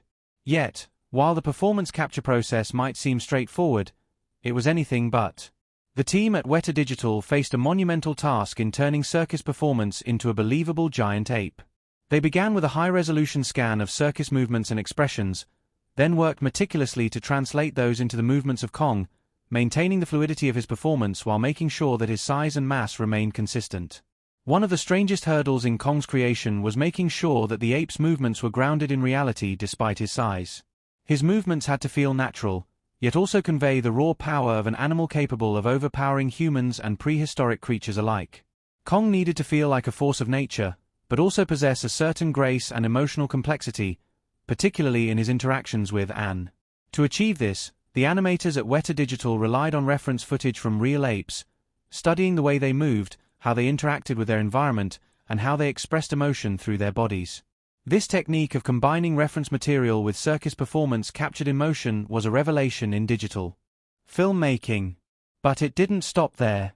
To create the breathtaking action sequences, Kong had to interact with a variety of environments, often against human actors and larger-than-life creatures. One of the standout moments of the film is the battle between Kong and the group of massive dinosaurs on Skull Island. The visual effects team needed to ensure that Kong's physical presence was dominant and convincing, even as he fought in a highly stylized and chaotic sequence. But this wasn't merely a matter of animating Kong. The challenge also lay in making sure the surrounding environment reacted accordingly. Kong's massive fists smashing through trees, his strength shaking the ground beneath him, all of this needed to be visually coherent in the CGI environment. Each impact had to feel like it belonged in a tangible world, so every shot was meticulously composed to reflect the true weight of Kong's power. Beyond the digital effects, the physical sets of King Kong were equally groundbreaking. Jackson's decision to shoot on location in New Zealand rather than relying solely on digital sets helped give the film a sense of realism and grounded its fantastical elements in a world that felt both exotic and real. Skull Island, in particular, was brought to life with astonishing attention to detail. The production design team constructed full-scale sets for various locations, including ancient ruins, massive trees, and colossal rock formations. Some of the most memorable moments of the film, such as Kong's encounter with Anne on the towering trees of Skull Island, were filmed on these intricately crafted sets, allowing the actors to physically interact with the environment. These sets were often augmented with visual effects, but the fact that they existed as real, physical locations gave the actors and crew a tangible sense of place, one that helped them connect emotionally to the larger-than-life scale of the story. The team behind King Kong faced a major challenge in bringing Skull Island to life in a way that felt both believable and otherworldly. The island needed to feel as though it were alive, filled with dangers and secrets. And so, to capture the wild, untamed nature of the island, Jackson enlisted a diverse array of techniques, ranging from cutting-edge CGI to practical creature effects. One of the film's more bizarre yet incredible feats was the creation of the island's monstrous creatures, including the giant insects and the terrifying V-Rex dinosaurs. Many of these creatures were brought to life through a combination of animatronics and digital effects. For example, the giant insect sequence, which sees Anne and Jack trapped in a cavern surrounded by enormous, venomous creatures, was partially filmed using giant animatronic spiders and insects, with additional CGI used to create their movements and interactions with the characters. The result was a sequence that blended practical, tactile effects with digital animation in a way that had never quite been done before. Anecdotes from the set of King Kong provide a window into the challenges and frustrations that came with making such a technically ambitious film. Perhaps one of the more remarkable stories involves the battle scene between Kong and the T-Rex, which require the visual effects team to blend motion capture, animatronics, and CGI in ways that had never been attempted before. In one particular scene, Kong battles 3 T-Rex dinosaurs in a chaotic fight for survival. The complexity of this scene was immense, requiring the team to animate the creatures' movements in such a way that they interacted naturally with each other and their surroundings. But the technical challenges didn't end there. The scene was filmed using a combination of green screen effects and elaborate practical sets. The crew had to make sure that the actors and digital creatures were seamlessly integrated, and this meant that everyone had to work in close collaboration. The team had to work through countless revisions of the sequence, continually adjusting the timing of Kong's movements and the dinosaurs' attacks, all while trying to maintain the energy and excitement of the fight. One of the most unusual production challenges occurred during the filming of the giant ape's final moments on the Empire State Building. The sequence, which saw Kong battling military planes while perched atop the skyscraper, required the filmmakers to not only create a realistic digital double for Kong but also integrate real actors, props, and miniatures to make the world feel cohesive.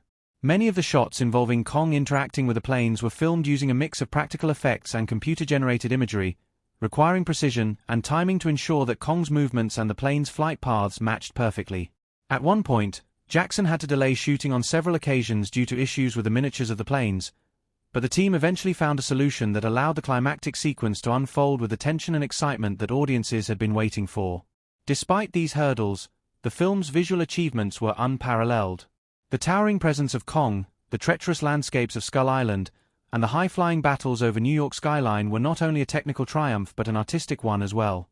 Jackson's attention to detail and his commitment to pushing the boundaries of what could be achieved with special effects left a profound impact on the filmmaking community. Weta Digital's innovations with motion capture, the integration of practical and digital effects, and the realistic portrayal of Kong's emotional journey were all groundbreaking steps in the evolution of visual storytelling. The final product was a film that felt larger than life, both emotionally and technically, and was a testament to the visionary nature of its creators. The production of King Kong was a monumental effort that blended cutting-edge technology with traditional filmmaking techniques. From Kong's lifelike motion capture performance to the massive practical sets of Skull Island, every technical decision made during the production was designed to bring this incredible story to life. But it was more than just the tools of filmmaking that made King Kong special. It was the vision, creativity, and hard work of the cast and crew that turned a simple monster movie into an unforgettable cinematic experience. King Kong, 2005, is more than just a cinematic spectacle. It's a film brimming with deeper meanings, layered themes, and profound symbolism. At its core, it tells the story of a powerful yet misunderstood creature who is both a symbol of untamed nature and a victim of human exploitation. Yet beneath its surface lies an intricate tapestry of themes that resonate with real-world issues, touching upon humanity's relationship with nature, the destructive consequences of unchecked ambition, and the limits of control. Peter Jackson's retelling of this classic tale takes viewers on a journey that asks essential questions about power, exploitation, love, and loss, weaving these elements seamlessly into the story and its characters. At its most fundamental level, King Kong explores the consequences of human ambition and the moral cost of exploitation. Carl Denham, the ambitious filmmaker, is the embodiment of this drive. Denham sees Kong as nothing more than a commodity to be used for personal gain. His primary goal is not to understand Kong but to capture and control him, showcasing him as the ultimate attraction in New York City. Denham's pursuit of fame and fortune mirrors the broader human tendency to exploit nature, animals, and even people in the quest for power. The film positions Kong not as a mindless monster but as a sentient being, capable of experiencing emotion and forming connections, which makes his eventual capture and exploitation all the more tragic. His story reflects the larger narrative of humanity's history of controlling and commodifying what is wild and uncontrollable, often without understanding or appreciating the deeper truths beneath the surface. This theme of exploitation and control is mirrored in the relationships between the characters. Anne Darrow's, Naomi Watts' story arc is deeply tied to the notion of power dynamics. Initially, she is a pawn in Denham's game, lured by promises of opportunity in a time of economic hardship during the Great Depression. Her initial innocence and vulnerability allow Denham to manipulate her, using her beauty and charm as a means to draw attention to his film. And, however, begins to transcend this role as the narrative progresses. She becomes a figure of empathy and understanding, particularly in her relationship with Kong. Anne's emotional journey, transforming from an exploited woman to an empathetic figure who seeks to protect Kong from harm, parallels the theme of personal empowerment in the face of adversity. Her developing relationship with Kong also highlights another central theme, the complexity of love and compassion in a world where everything is either controlled or dominated by power. At its heart, the film also deals with the idea of nature's wildness and the boundaries between civilization and the untamed world. Kong himself represents nature in its rawest, most powerful form, a force that cannot be contained, understood, or controlled. He is a primal figure, representing the wilderness, power, and vulnerability of nature. Skull Island, where Kong resides, is a place untouched by human civilization, filled with monstrous creatures and ancient, decaying structures. It is a space that stands in stark contrast to the bustling metropolis of New York City, a symbol of human progress and civilization. The tension between these two worlds, nature's wild, untamable power and humanity's quest to master it, is at the heart of the film's thematic conflict. Kong, in his strength and beauty, is an embodiment of this untamed world, while the human characters, particularly Denham, represent the desire to control, commodify, and tame it. The symbolic nature of Kong's character is explored through his interactions with Anne. Their bond is not just one of mutual affection but of deep, unspoken understanding. Kong is not a mindless beast but a creature capable of tenderness, sorrow, and even sacrifice. The moments when Kong and Anne share a connection, such as when she dances for him, reveal the depth of their relationship. In these scenes, Kong's struggle is not just against external forces but against his own captivity, his need to protect Anne, and his desire to connect with something beyond the limitations of his monstrous form. Kong's struggle to protect and while being unable to navigate the human world is symbolic of the greater struggle of nature in a world that demands conformity. It reflects how natural beings and instincts are often misunderstood, and how they can be both dangerous and deeply vulnerable at the same time. Throughout the film, Jackson also weaves in subtle critiques of society's treatment of their other. Kong, as a being of immense power but emotional complexity, represents the marginalized and oppressed, often misrepresented as something to be feared and controlled. The very act of capturing him and displaying him as a spectacle highlights how society often exploits those who are different or misunderstood. His eventual demise at the hands of the very people who sought to control him is a powerful commentary on the tragic fate of those who are subjected to the cruelty of societal norms, reduced to mere objects for entertainment or profit. Kong's death at the top of the Empire State Building, watched by a sea of people below, echoes historical moments in which marginalized figures, whether they be indigenous peoples, natural resources, or others, have been exploited, commodified, and ultimately destroyed by a society that fails to understand their true worth. Kong's status as a spectacle ties into another major theme of the film, the commodification of both people and nature. The decision to display Kong in New York, as though he were a circus attraction, serves as a critique of modern society's tendency to transform everything, no matter how extraordinary or unique, into something to be sold, consumed, and discarded. The visual contrast between Kong's raw power and the sterile, controlled environment of the city highlights the artificiality of this human desire for control. Kong, in the end, is more than just an animal. He is a symbol of nature's beauty and power, commodified and reduced to something to be ogled by crowds. His tragic death reflects not just his physical demise but the crushing of the untamed spirit by the weight of human greed and the desire to control what is wild. The theme of loss is pervasive throughout the film, culminating in Kong's tragic death. This is a loss not only of Kong as a character but of the fragile connection between humanity and the natural world. The death of Kong is not a simple end but a devastating commentary on how humanity often destroys what it cannot understand.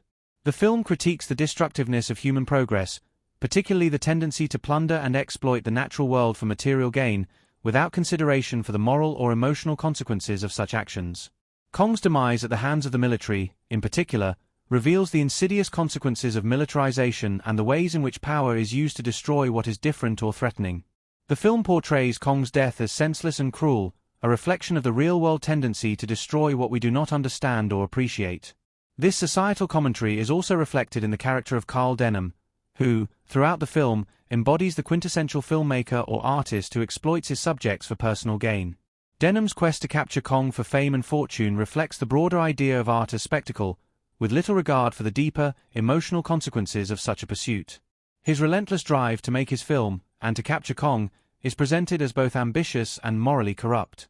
Denham's role in Kong's capture and subsequent death emphasizes the destructive nature of unchecked ambition and the willingness to sacrifice others for personal success.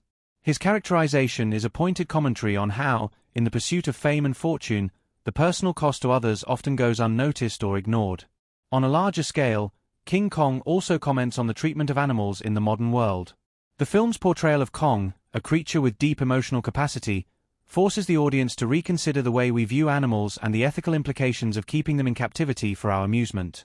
The moment when Kong is brought to New York, chained and on display, is not just about the exploitation of one individual creature but about humanity's broader treatment of animals in entertainment, zoos, and circuses. Kong's physical and emotional torment as he is paraded before the masses is a reflection of the suffering that many animals endure in the name of human entertainment. The parallels between Kong's treatment and the treatment of animals in captivity force the audience to confront uncomfortable truths about the ways in which we exploit the creatures that share our world. Another subtle but important social commentary lies in the depiction of Anne Darrow's character. Initially presented as a damsel in distress, Anne's evolution throughout the film reflects changing societal attitudes toward women and their role in narratives traditionally dominated by male heroes. Anne is not simply a victim to be rescued by the men around her. She becomes an active participant in her own story, forging a deep emotional bond with Kong that transcends the usual dynamics of exploitation. Anne's character, through her connection with Kong, becomes a symbol of empathy and compassion in the face of violence and oppression. Her narrative arc highlights a shift in perspective, illustrating the importance of emotional intelligence and understanding over brute strength. The film's symbolic use of Kong and Skull Island, then, serves as both a celebration of nature's beauty and power and a critique of humanity's tendency to exploit it for personal gain. The tragic outcome of Kong's story underscores the complex relationship between humanity and the natural world, urging the audience to reflect on their own role in the destruction and preservation of nature. In this way, King Kong is a poignant reminder of the consequences of ambition, exploitation, and the commodification of both animals and natural landscapes. As a reflection of society, it asks us to reconsider how we treat the world around us, urging empathy, understanding, and respect in the face of forces much greater than ourselves. Peter Jackson's King Kong, 2005, is a film that not only captivates audiences with its larger-than-life spectacle but also enchants them with its meticulously crafted sound design, musical score, and visual language. The technical artistry behind the film is as important as its narrative, helping to elevate the emotional stakes and drawing the viewer deeper into its world. Jackson and his team of collaborators were aware of the power that sound and visuals hold in telling a story and made deliberate choices to create an immersive cinematic experience. From the soundscapes of the untamed Skull Island to the grand orchestral score that underscores Kong's tragic journey, King Kong is a masterclass in how cinematic techniques can shape a film's tone, mood, and thematic resonance. One of the most striking elements of King Kong is its sound design, which plays a significant role in constructing the atmosphere and world of the film. Sound in King Kong is not merely a backdrop, it is an active participant in the storytelling process, giving voice to the island, the creatures, and Kong himself. The sound team, led by Michael Hedges, used a combination of environmental sounds, creature noises, and musical cues to create an auditory landscape that mirrors the wild, primal nature of Skull Island and the emotional turmoil of the characters. The island itself seems to pulse with life, with its dense jungles and vast skies reverberating with the calls of unseen creatures. The use of sound effects helps ground the supernatural elements of the island in reality, allowing audiences to feel as though they are actually there, standing amidst the towering trees and craggy rock formations. Every roar of the dinosaurs, the rustling of leaves, and the pounding of Kong's heavy steps helps to bring Skull Island to life in a visceral way. These sound cues give the audience the impression that the island is a living, breathing entity, its own character in the narrative. But it's not just the sound of nature that add to the tension of King Kong. The sounds of Kong himself are intricately designed to evoke both awe and fear. From his deep, rumbling roars to the subtle sound of his breath, each sound that emanates from Kong is carefully calculated to give him a sense of weight and presence. The sound of his footsteps, in particular, is used as a leitmotif throughout the film, signaling his arrival and emphasizing his immense size and strength. The repetition of these sounds during key moments of the film creates an underlying rhythm that builds suspense. This is most evident during the action sequences on Skull Island, where Kong fights off the dinosaurs or races to rescue and from danger. The sound of his roar reverberates through the island, signaling his dominance over the natural world, but also a sense of his vulnerability. Kong's soundscape gives him a personality, a force of nature struggling to survive in a world that seeks to destroy him. His animalistic vocalizations communicate far more than words could, conveying both his primal power and his sorrowful, misunderstood nature. The music in King Kong, composed by James Newton Howard, plays a similarly essential role in weaving together the film's narrative and emotional fabric. The score is sweeping and emotional, capturing the grandiosity of Kong's world and the tenderness of his relationship with An. Howard's use of leitmotifs throughout the film underscores the evolving dynamics between the characters, the human world, and the untamed world of Kong. The most memorable theme in the score is the one that accompanies Kong's moments of tenderness with An. It is a haunting, melancholic melody that resonates with the deep connection they share. The music itself mirrors their emotional journey, softening during moments of vulnerability and swelling with power during their most dramatic and tragic moments together.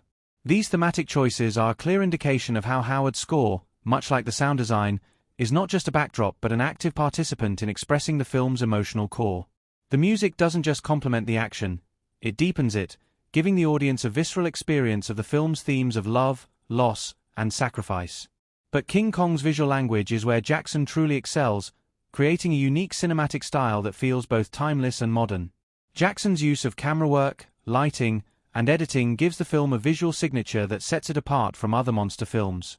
Every frame is carefully composed, often echoing the grandiosity and beauty of classic cinema while also pushing the boundaries of digital filmmaking. One of the most striking elements of the film's visual style is the way the camera moves to emphasize the scale of the characters and the environment. The camera often lingers on Kong's massive form, slowly circling him to emphasize his size and dominance in the world of Skull Island. But it also draws attention to his vulnerability. The decision to shoot Kong with such reverence, allowing the audience to take in his every movement, makes him feel alive, even more so than the human characters. Jackson uses the camera to express Kong's emotional depth, framing him in such a way that his loneliness and sorrow are palpable. One of the most remarkable sequences in King Kong is the moment when Kong first encounters An. As he approaches her on the towering trees of Skull Island, the camera positions itself to emphasize both their size difference and their shared connection. The framing is delicate, using slow zooms and sweeping shots that give the scene an intimate yet epic feel. Jackson carefully controls the pacing and camera angles, allowing the audience to experience the beauty of Kong's world while also emphasizing the fragility of the relationship between him and An.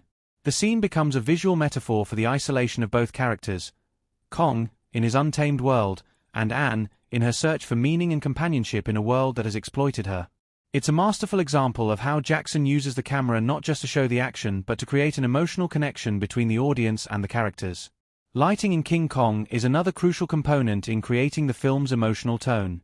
Jackson employs lighting to shift between the wild, dangerous world of Skull Island and the dark, industrial world of New York City. The jungle sequences are bathed in the golden light of dawn or the dusky shadows of twilight, lending the island a dreamlike, almost mystical quality. These natural lighting conditions create a sense of awe and wonder in the viewer, making Skull Island feel both beautiful and terrifying at the same time. The dense foliage of the jungle is often illuminated by shafts of light that break through the canopy, creating stark contrasts of light and shadow that add to the drama of the scenes. In contrast, the city of New York is depicted through colder, harsher lighting that emphasizes its artificiality. The bright neon lights and the oppressive atmosphere of the urban environment stand in sharp contrast to the wildness of Skull Island. As Kong is brought into the city, the harsh lighting underscores the tension between nature and civilization. The stark, industrial lighting of the city helps to reflect the exploitation of Kong and the growing sense of tragedy as his true nature is misunderstood and manipulated by those around him. The lighting choices in King Kong are not just aesthetic, they are thematic, highlighting the clash between the natural and the artificial, between the untamed beast and the constructed world of human civilization. Editing also plays a pivotal role in creating the pacing and tone of the film. Jackson uses long takes and seamless transitions to allow the audience to become fully immersed in the world of Skull Island and New York City. The film's action sequences, particularly the battle with the dinosaurs, are edited in such a way that the audience is given a full, unbroken view of the chaos. Jackson's decision to avoid excessive cuts during these moments allows the audience to experience the intensity and scale of the action in a way that feels immersive. The fight sequences are often extended, allowing the viewer to feel the weight and impact of each blow. The pacing of these sequences is balanced with moments of calm, such as the tender scenes between Kong and Anne, creating a rhythm that feels natural and engaging. Jackson understands the importance of ebb and flow in pacing, keeping the audience on the edge of their seats during moments of action and pulling them into moments of introspection and connection when necessary. In terms of editing transitions, Jackson also uses visual motifs to link key moments throughout the film. For example, the recurring image of Kong's hand reaching out to Anne is edited in such a way that it becomes a symbolic gesture of protection and love. These visual callbacks help to tie together the emotional through line of the film, highlighting Kong's connection to Anne and his increasing struggle to protect her in a world that seeks to destroy him. Ultimately, King Kong is a film where every technical element, from the sound design to the camera work, serves to amplify the emotional power of the story. Jackson's collaboration with his team of experts, including cinematographer Andrew Lesney, editor Jamie Selkirk, and composer James Newton Howard, allowed the film to transcend its genre and become a work of cinematic art. Each decision made in the crafting of the film's visual and auditory elements was aimed at immersing the audience in Kong's world, evoking a range of emotions from awe to sorrow.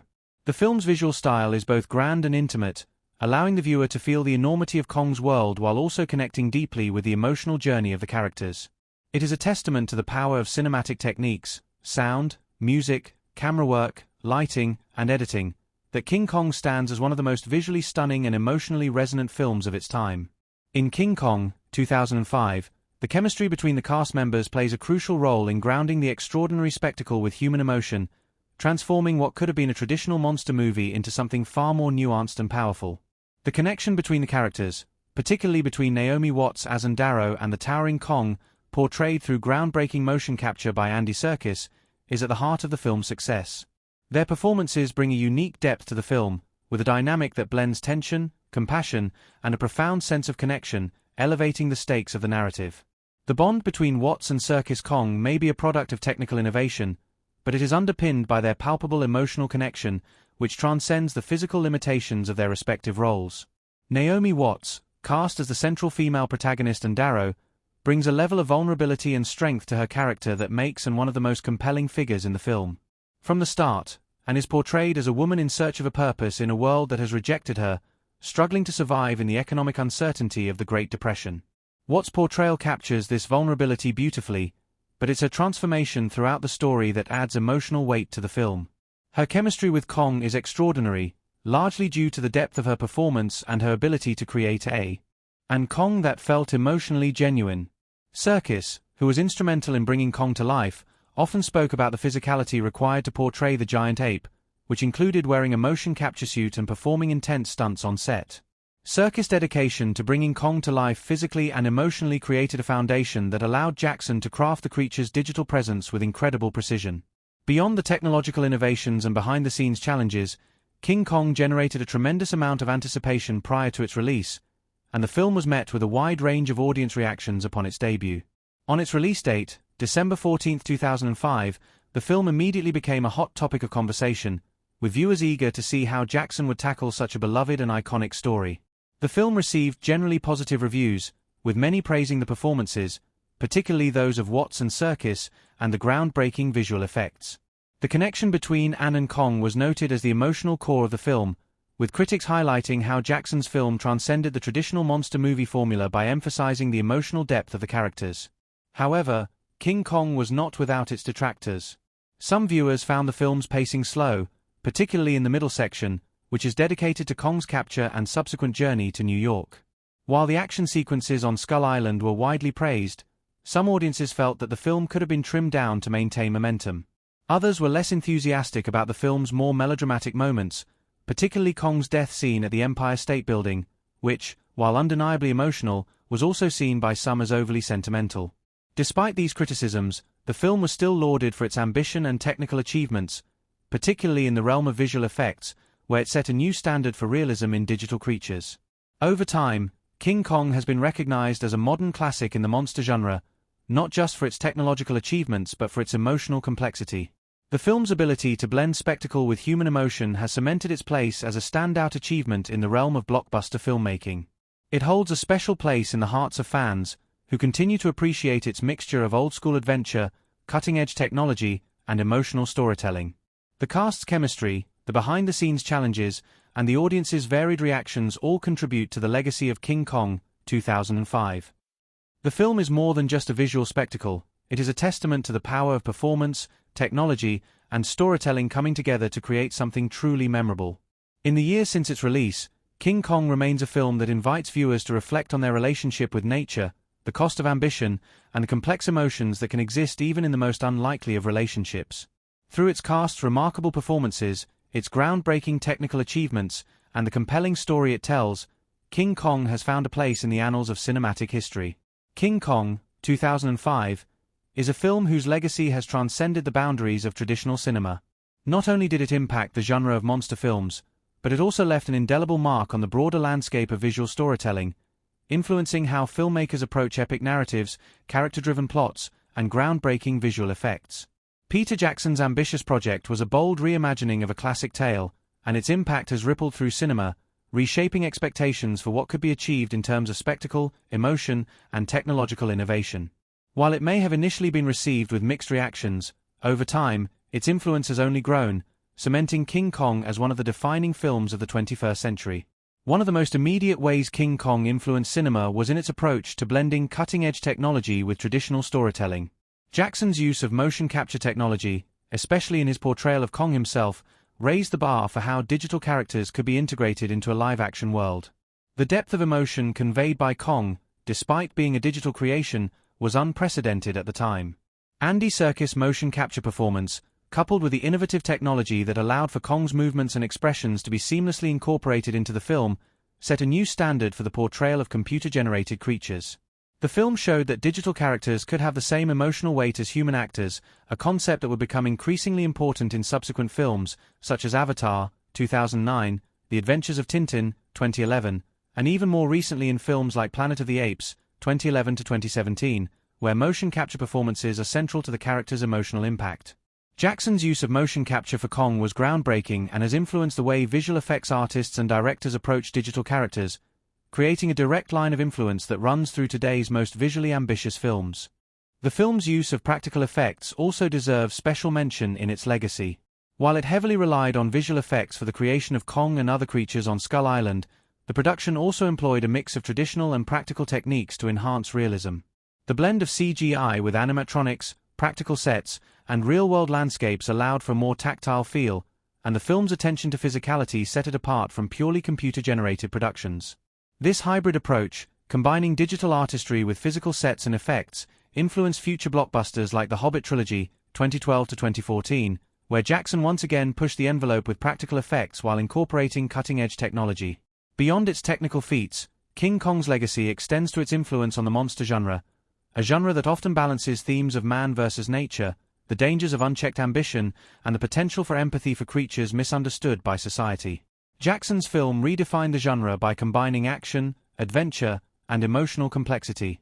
The central relationship between Darrow and Kong, which could have easily devolved into spectacle, was instead treated with tenderness and depth. The film's emotional core lies in the unlikely bond between a woman and a giant ape, a relationship that was portrayed with sensitivity rather than as a mere plot device. This nuanced treatment of the monster movie genre, transforming it into something more human and empathetic, has reverberated throughout other films in the genre, making it clear that the monster story was no longer just about the spectacle of destruction, but about exploring the emotional and psychological motivations of its central characters. In the years following its release, King Kong became a benchmark for other filmmakers who sought to create their own epics. It demonstrated how a big-budget film could balance thrilling action sequences with intimate character development. Many of the visual techniques Jackson employed, such as long, sweeping shots of the island landscape, the use of slow motion to emphasize the emotional weight of key moments, and the overall composition of the frames, have been adopted and reinterpreted in films that followed. Its influence can be seen in films such as Jurassic World, 2015, and The Legend of Tarzan, 2016, both of which adopted similar epic visuals and complex emotional relationships between humans and animals, while also embracing the awe-inspiring grandeur of nature. The lasting legacy of King Kong can also be traced in the cultural impact it had on audiences and filmmakers alike. The film was more than just a retelling of an iconic story, it was a reimagining that resonated with viewers on a deeply emotional level. The tragic ending, in which Kong is shot down from the Empire State Building after a desperate attempt to hold on to his connection with Anne, struck a chord with audiences. It was a moment of catharsis that transcended the traditional monster movie tropes. Rather than a mere spectacle of destruction, Kong's death served as a poignant commentary on the destructive nature of humanity's need to control and exploit the natural world. The emotional weight of Kong's death has made it one of the most memorable moments in cinematic history, allowing King Kong to linger in the hearts of its audience long after the credits roll. The film also sparked renewed interest in the character of Kong and the broader King Kong mythos. The film's success inspired further exploration of the character in popular culture, influencing everything from comics and video games to theme park attractions and merchandise. Kong, once a symbol of destruction and chaos, was recontextualized as a tragic hero, beloved by audiences for his emotional complexity and vulnerability. The 2005 film reinvigorated the franchise, ensuring that King Kong remained relevant in contemporary pop culture. In terms of awards and critical recognition, King Kong was well received, despite its mixed initial reception. The film garnered 3 Academy Awards for Best Visual Effects, Best Sound Mixing, and Best Sound Editing, celebrating its groundbreaking achievements in both the technical and auditory realms. The film also received several nominations, including Best Art Direction and Best Original Score. While it did not take home the top honors, its nominations underscored its significance in the realm of blockbuster filmmaking and acknowledged Jackson's vision and the technical prowess behind the film. These accolades helped cement the film's place as a benchmark in visual storytelling and special effects. Additionally, the film's box office performance was impressive, grossing over $550 million worldwide. This commercial success demonstrated that audiences were still hungry for epic adventure films that combined cutting-edge visual effects with emotional storytelling. It also proved that there was an appetite for reinventions of classic tales, especially when those reinventions were executed with a clear artistic vision, as was the case with King Kong. The film's financial success paved the way for further exploration of the monster genre and visually ambitious projects, showing that it was possible to marry spectacle with meaningful narrative. In the years following its release, King Kong has earned a more appreciative critical re-evaluation. While some initial criticisms focused on the film's pacing and its length, many modern critics now recognize its achievements, particularly in how it weaves together a compelling human story within the larger-than-life context of a monstrous adventure. The film's visual innovation, emotional depth, and thematic richness are now seen as elements that define its lasting power. It has become a part of the conversation when discussing the evolution of visual effects in cinema, standing as a touchstone for films that followed. King Kong has also influenced the ongoing evolution of the cinematic shared universe. While Jackson's film was not a part of a larger series at the time, the film's success laid the groundwork for future collaborations between studios and franchises.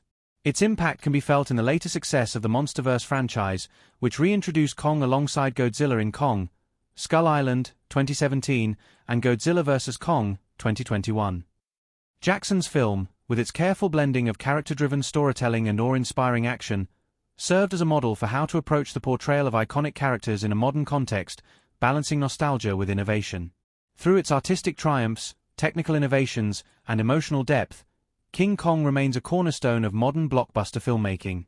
Its influence can be seen across multiple aspects of cinema, from visual effects to narrative structure to the evolving portrayal of monsters in popular culture. As audiences continue to revisit the film, its place in film history becomes even more secure, with many recognizing King Kong not just as a remake of a beloved classic, but as a defining moment in the evolution of cinema, demonstrating the potential for films to be both massive in scale and intimate in their emotional resonance.